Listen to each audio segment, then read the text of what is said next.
நண்பர்களுக்கு வணக்கம். நண்பர்களே, இன்று நாம் காண இருப்பது பிஎம் பேறுகால நிதியுதவி திட்டம். அதாவது பிஎம்எம்பிஒய், பிரதான் மந்திரி மாத்ரு வந்தனா யோஜனா. இதைதான் பிஎம் பேறுகால நிதியுதவி திட்டம் என்று அழைக்கிறார்கள். இந்த திட்டமானது 2017ஆம் ஆண்டு தொடங்கப்பட்டது.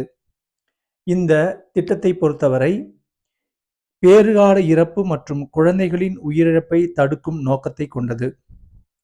இந்த பிஎம் பேறுகால நிதியுதவி திட்டத்தில் கர்ப்பிணி பெண்களுக்கு முதல் குழந்தைகளுக்காக ரூபாய் 5000 மற்றும் இரண்டாவது குழந்தை பெண் குழந்தையாக இருந்தால் ரூபாய் 6000 நிதியுதவி வழங்கும் மத்திய அரசின் திட்டமாகும்.